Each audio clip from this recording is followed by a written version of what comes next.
축복의 박수 하겠습니다. 서로 축복하겠습니다.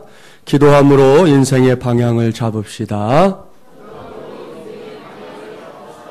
하나님께서 말씀을 보내십니다. 한 번 더 축복합니다. 끝까지 완주하여 승리합시다. 할렐루야. 오늘은 제6차 특세의 첫 번째 시간입니다. 오늘은 내가 먼저 올라갈지니라 라는 제목으로 하나님의 말씀을 전하도록 하겠습니다. 여러분이 알고 있는 대로 우리 교회는 지난 2월 첫 주일부터 제6차 특세의 광고를 시작했습니다. 그리고 오늘부터 예수님께서 인류를 위해 친히 담당하신 그 고난의 의미를 깊이 묵상하는 사순절이 시작됩니다. 이런 시기에 교회가 기도함에 힘쓴다는 것은 참으로 의미 있는 일입니다. 그래서 준비한 제6차 특세입니다.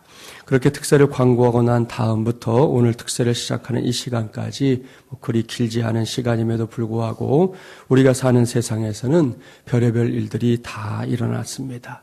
특세 전부터 나라 전체를 근심에 빠뜨린 이 조류독감, AI 사태는 여전히 농가들을 시름에 잠기게 하고 있습니다.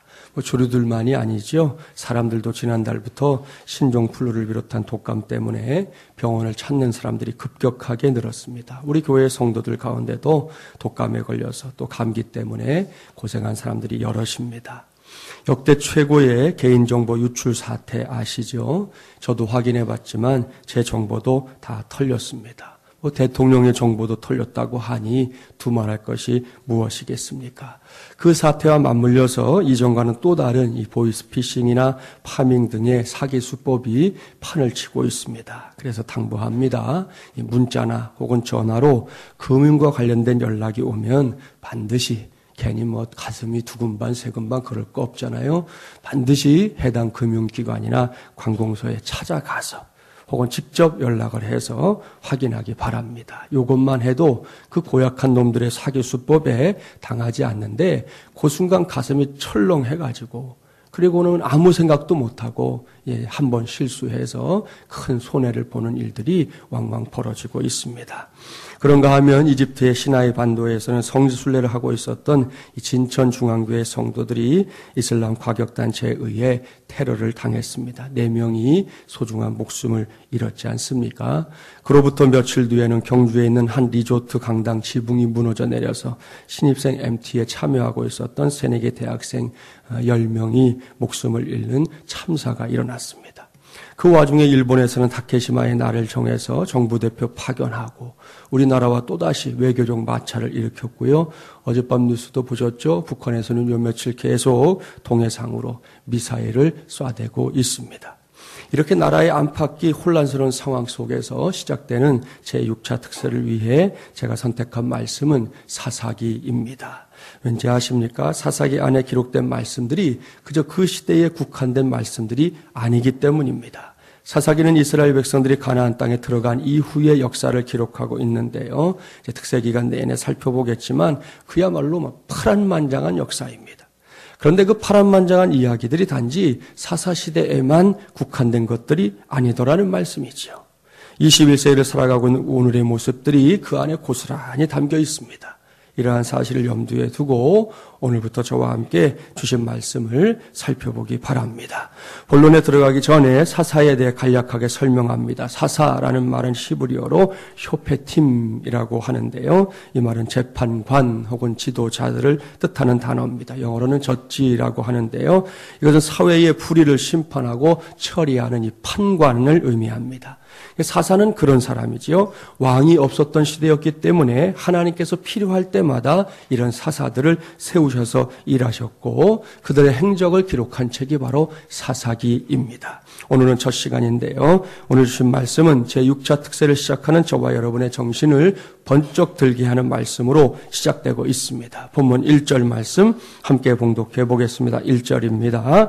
여호수아가 죽은 후에 이스라엘 자손이 여호와께 여쭈어 이르되 우리 가운데 누가 먼저 올라가서 가나안 족속과 싸우리까? 여기에 우리의 눈이 머무는 대목이 있습니다. 그것은 여호수아가 죽은 후에라는 말씀입니다. 여호수아가 누구입니까? 그는 여호수아서의 주인공입니다. 출애굽의 지도자인 모세를 따라 광야로 나왔던 사람이지요. 그는 매사에 모세를 도왔던 아주 충직한 사람이었습니다. 그러다가 모세가 가나안 땅에 들어가지 못하고 죽지 않았습니까?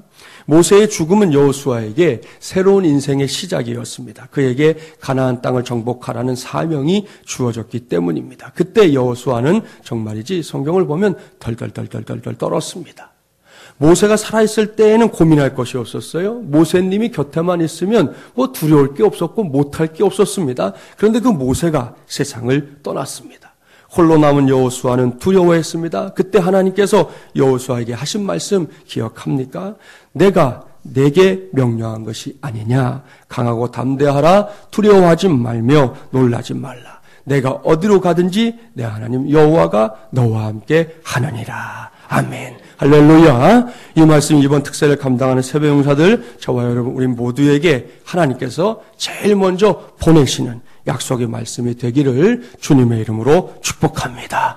이 말씀을 여호수아 입장에서 한번 들어보시라는 거죠. 여호수아가 얼마나 감격했겠습니까? 떨고 있던 여호수아의 마음이 얼마나 큰 힘을 얻었겠습니까?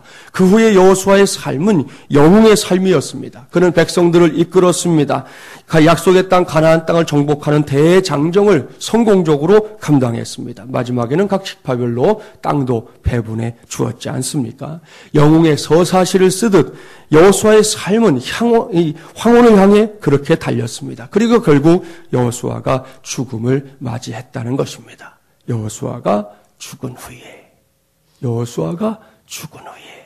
이 말씀을 잊지 마십시오.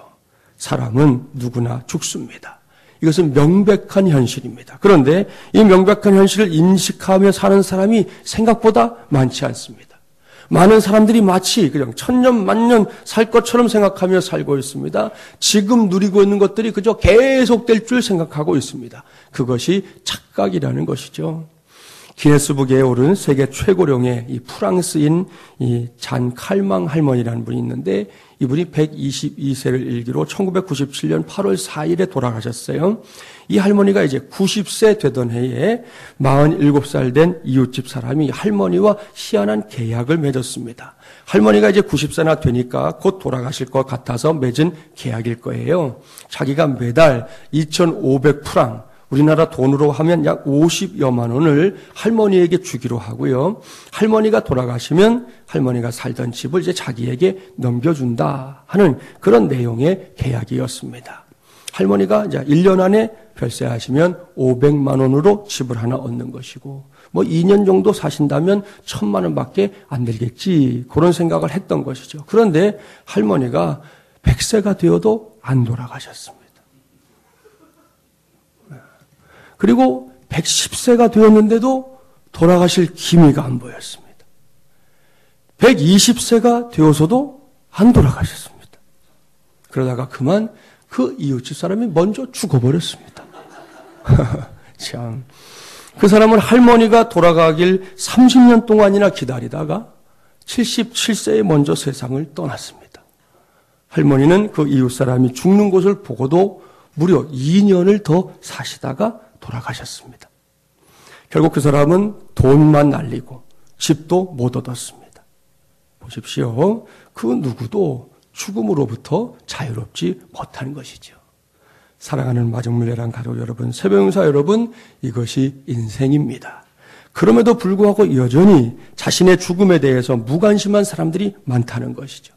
이웃집 사람이 언제쯤 죽을까에 대해서는 열심히 생각하면서도 자신의 죽음은 미처 생각하지 않습니다. 특히 젊은이들의 의식 속에 죽음에 대한 이 신앙관이 매우 부족합니다. 하지만 기억해야 합니다. 사람은 누구나 죽습니다. 여호수아와 같은 한 시대의 영웅도 때가 되면 죽는 겁니다. 이것은 하나님께서 정하신 바입니다. 누구도 피해갈 수 없습니다. 하지만 이 죽음 앞에서도 얻을 수 있는 큰 교훈이 있어요. 성경 한 곳 찾아볼게요. 전후서 7장으로 가보실까요? 953쪽. 전후서 7장 2절과 4절 말씀을 보려고 합니다. 구약 953쪽 오늘 이 말씀의 교훈을 마음에 새기는 저와 여러분이 되기를 바랍니다. 먼저 전도서 7장 2절 말씀을 보겠습니다. 2절 말씀 함께 봉독해 볼까요? 초상집에 가는 것이 잔치집에 가는 것보다 나으니 모든 사람의 끝이 이와 같이 됨이라. 산자는 이것을 그의 마음에 둘지어다. 아멘. 4절 말씀 이어서 봉독합니다. 지혜자의 마음은 초상집에 있으되 우매한 자의 마음은 혼인집에 있느니라. 아멘. 이 두 말씀을 기억하십시오. 죽음을 목격하는 것은 인생 무상만을 느끼게 하는 것이 아니라는 것입니다. 잔치집이 흥청거리며 사는 인생을 보여준다면 초상집은 인생의 의미를 묻게 합니다. 그래서 초상집에 가면 대부분의 사람들이 비록 순간적이나마 철학자가 됩니다. 이 찰나 같은 인생을 어떻게 살 것인가를 생각하게 만들기 때문이죠. 결국 초상집의 경험은 삶에 대한 자각과 인생의 목표를 점검하게 하는 유익이 있습니다. 오늘 이 새벽 제6차 특세를 막 시작한 저와 여러분이 여호수아의 죽음을 목격하면서 해야 할 것이 바로 이것입니다. 오늘 이 새벽 하나님을 향해 부르짖는 우리의 기도 위에 저와 여러분의 인생을 놓아보기 바랍니다. 우리의 삶의 목표, 우리의 꿈과 비전이 무엇인지 하나님 앞에서 점검해야 합니다. 언제 하나님께서 부르시더라도 부끄러움 없는 인생으로 서기 위한 다짐과 헌신이 이 새벽을 통해 하나님께 올려져야 합니다. 이러한 믿음으로 이제보다 더 굳건하게 다져지는 저와 여러분이 되기를 주님의 이름으로 축복합니다. 다시금 본문 1절로 돌아갑니다. 여호수아가 죽은 후에 이스라엘 자손이 여호와께 여쭈어 이르되 우리 가운데 누가 먼저 올라가서 가나안 족속과 싸우리이까. 이 말씀에 살펴볼 것이 남아있지요. 그것은 이스라엘 백성들이 가나안 땅 정복을 완료해야 할 상황에서 주저하고 있다는 사실입니다. 이미 모든 땅의 분배가 끝났습니다. 할 일은 각 지파별로 분배받은 땅을 하나씩 정복해 나가면 됩니다. 그런데 여호수아가 땅 분배 사역을 마치고 살아있을 동안에도 그가 죽은 이후에도 이스라엘 백성들은 남아있는 정복 작업에 박차를 가하고 있지 않습니다. 1절 말씀을 지금 봤지만 박차는커녕 주저하고 있는 사람들의 모습이 분명하게 보입니다. 이것이 문제였습니다. 우리 가운데 누가 먼저 올라가서 가나안 사람과 싸우리이까? 이스라엘 백성들의 망설이는 질문에 하나님께서 직접 대답하십니다. 2절 말씀 함께 봉독합니다. 본문 2절 함께 봉독해 볼까요? 여호와께서 이르시되 유다가 올라갈지니라. 보라, 내가 이 땅을 그의 손에 넘겨주었노라 하시니라. 아멘. 가나안 땅 정복을 눈앞에 두고 우물쭈물하고 있는 이스라엘 백성들을 향해 하나님께서 말씀하시는 거예요. 여호와께서 이르시되 유다가 올라갈지니라. 보라, 내가 이 땅을 그의 손에 넘겨주었노라 하시니라. 무슨 말씀인지 아시죠? 유다 지파, 이스라엘 12지파 가운데 유다 지파를 가나안 땅 정복의 이 선봉에 세우겠다는 하나님의 말씀입니다. 여기서 저는 질문하게 되었습니다. 왜 이스라엘 12지파 가운데 유다 지파가 선봉이 되었을까? 유다는 이스라엘 12지파 가운데 장자가 아니잖아요. 그런데 하나님께서 유다 지파를 선봉에 세우고 있습니다. 이스라엘 문화에서 이 장자의 권리는 그야말로 대단합니다. 우리나라 사람들이 장자를 중요시하듯 이스라엘 사람들도 같은 생각을 갖고 있어요. 이런 관점에서 볼 때 유다 지파를 선봉에 세우는 하나님의 역사는 뭔가 실수한 듯이 보인다는 것이죠. 하지만 아닙니다. 그 이유를 창세기 49장 3절부터 5절까지의 말씀에서 찾을 수 있는데요. 한번 찾아볼까요? 구약 78쪽. 창세기 49장입니다. 3절부터 5절 말씀.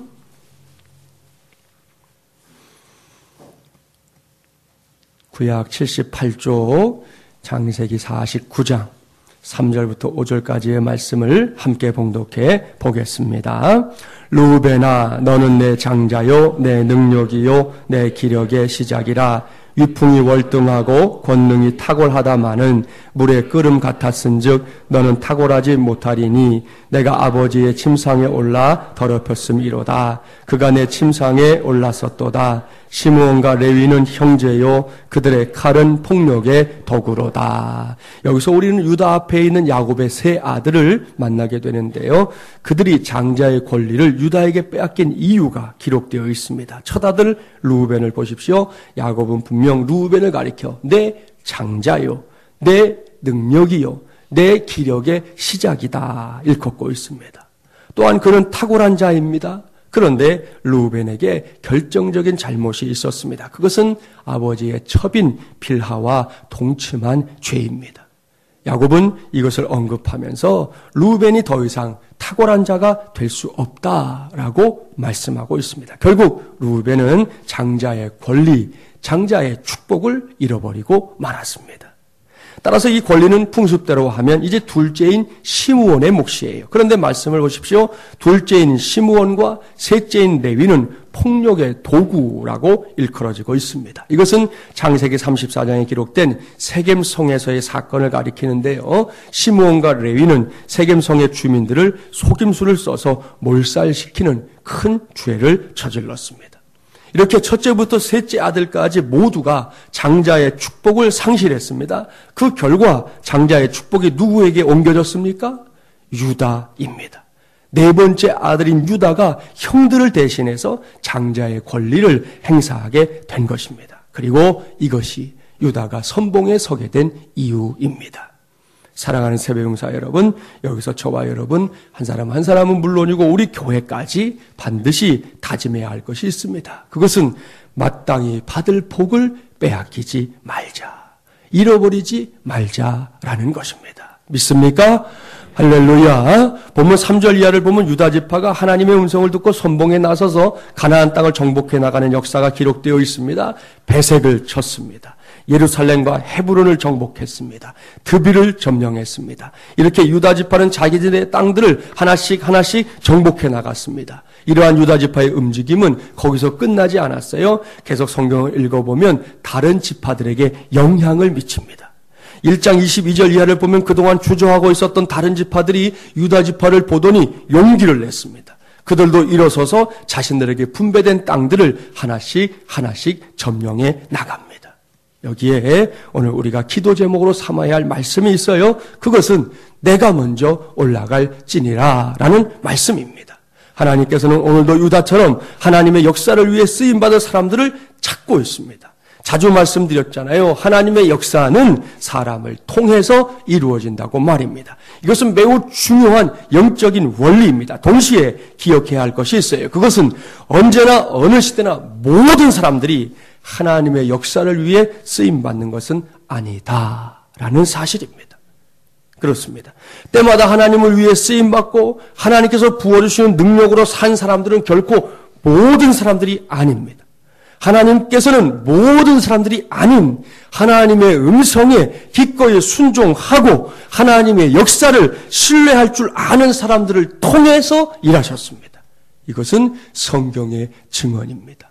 지나간 역사의 증언입니다. 그래서 묻습니다. 과연 누가 이 시대에 하나님을 위해 먼저 올라가서 쓰임받을 사람입니까? 너입니까? 아니에요. 나입니다. 그렇습니다. 다른 사람이 아니라 바로 나입니다. 내가 먼저 올라가야 합니다. 내가 먼저 쓰임받아야 합니다. 가정에서도 내가 먼저 하나님의 사람으로 세워져야 합니다. 아무리 가족 전체가 믿음 생활을 하고 있다 해도 그 중에서 먼저 하나님께 택함받고 먼저 쓰임받아야 할 사람은 바로 나라는 것입니다. 여러분의 직장에서도 사업장에서도 우리 마중물여람 교회에서도 우리가 살아갈 인생의 여정 가운데서도 하나님께서 복으로 허락하신 것들을 받아 누리는 그 자리에 먼저 올라가야 할 사람은 나라는 것을 결코 잊지 말기 바랍니다. 더 이상 뒤로 물러나지 마십시오. 나는 아니요 라고 말하지 마십시오. 입만 열면 너무 부족해서요 라고 말하는 분들이 있는데 그러지 말라는 것입니다. 성경에 등장하는 인물들은 물론이고 세상 천지에 안 부족한 사람이 없습니다. 하나님은 저와 여러분이 부족하다는 것 너무나 잘 알고 있습니다. 우리가 볼 때 서로 좀 아닌 것 같은 것이고 하나님의 눈에 부족하지 않은 사람이 어디에 있습니까? 너무나 잘 아십니다. 그러니까 굳이 강조하지 않아도 됩니다. 제가 너무 부족해서요. 이게 때로는 뭐 밥을 먹듯이 너무 입에 붙은 말이 되어버려가지고 무슨 말만 나오면 그 얘기를 하는데 이제 그러지 말자는 것이죠. 그런 생각이 있고 그런 말을 하고 싶거들랑 이제는 내려놓고 이 새벽에 부르짖어 기도하십시오. 주여, 내가 부족한 거 다 아시지요. 그래도 내가 먼저 올라갈 수 있게 하여 주시옵소서. 주신 은혜조차 간직하지 못해서 까먹어버린 르우벤과 시므온 레위 같은 사람이 아닌 유다처럼 하늘의 복을 먼저 누리는 사람이 되게 하옵소서. 그런 내가 민족과 열방을 위한 축복의 통로가 되게 하여 주시옵소서. 할렐루야. 이것이 제6차 특세를 시작하는 오늘 이 시간에 우리 모두가 하나님을 향해 외쳐야 할 기도의 함성입니다. 오늘 이 함성으로 하나님께 상달되는 기도를 올려드리는 저와 여러분이 되기를, 그래서 응답받게 되기를 주님의 이름으로 간절히 축원합니다.